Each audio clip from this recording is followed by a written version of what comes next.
Aizawl khopui I han thlir tehang o voin ni hian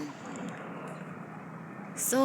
tilai so chan marikal chauna hun thar peng khu lai khu hun thar veng chukhlak na vai vakon panna khu lai khu leitlan yam pisai reng building chimna salvation biakin he tihan kal chau zela so lai so chan mari pangper ani a he tila hi ram ruak kha o em puro na kom chak ani a khi lai khi high feel lam kha ani a khi tilai sirpolin in om chau roi khi a chak tlang zol khi high feel kha ani a helai hi ram o em ani a tian hing le nim dang le om cheu mai ni ei tian khu lam khu surkar in mihar sajok te chen na building so lai mi so ni a eden thar lampang chuan khi tilai khi dur tlang lampang ani ve thung ani khu tilai khu farm velan ni om tak ani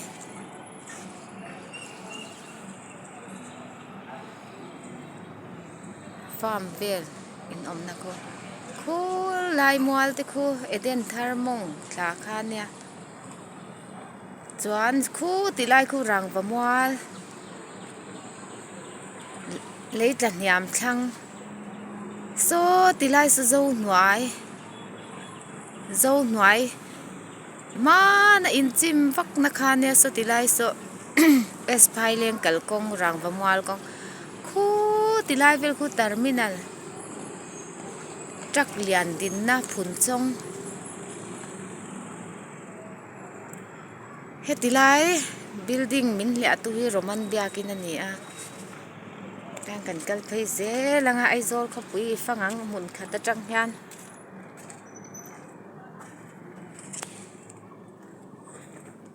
ne koko inga tingi khai I kai tha ka in van har ve hei thom khi tilai khi school ani a eng school nge kho khi tilai khi school ani eng school nge kho kan thei hin lok chile hei hi roman biakin ani a hei kan kom thlang ani kan in bul roman biakin hian kan in he lia ve kan ni polu theilo ni hei kom chak lam in te ko te bel Mizoram ko te bel banla te thing fang ma te chuan hei dragon fruit te in chunga mi hei kan thom na pho te nia hei hi mizo em dik tak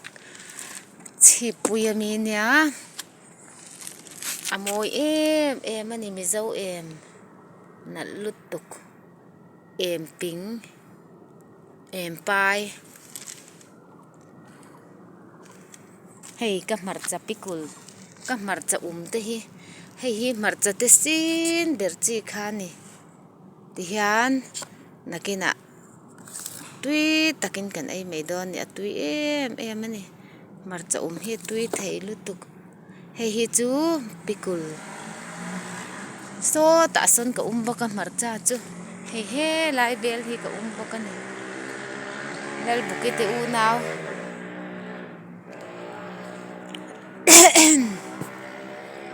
Aizawl khopui heng pangpar te hian min tihlim ania pangpar hian nun hi tihlim em ani an moi em a khwa hi a ro em a tun lai chu February ni ni te ni a he heng ru lei an ti te hian boruak te avong than te boruak hey dragon fruit kina ra le te me khung pangpar te khan min te hlim em thina ni an mawi em a mu te hi an nuam ania he te hi teitora te kan enang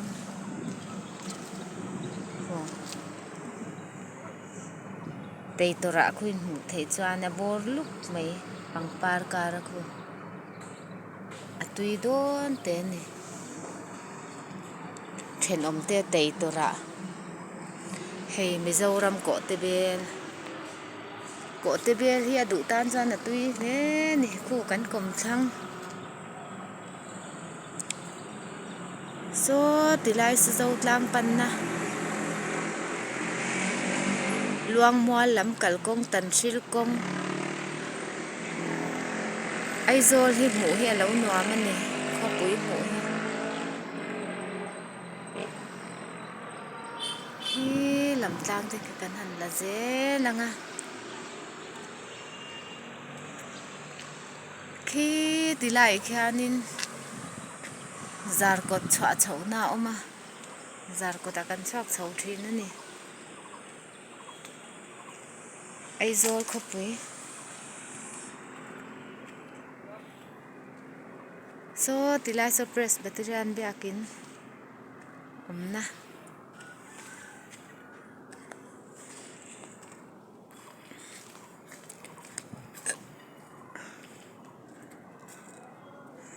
he tan ka hat ko ro phau te lang them o aro to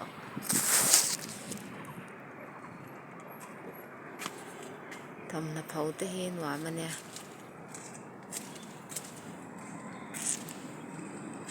leitla hniam pi sai reng in chim lai te khan kan en na sa ve thei lu to ka chim thabur me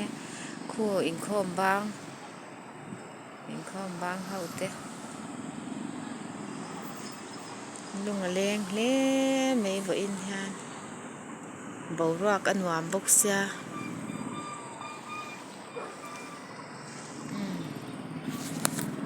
cham lo lang ke nge mai po phi la bin đầu tiên tôi dùng tự chỉ bày biết u lên riêng vài bộ cái là bị lâu này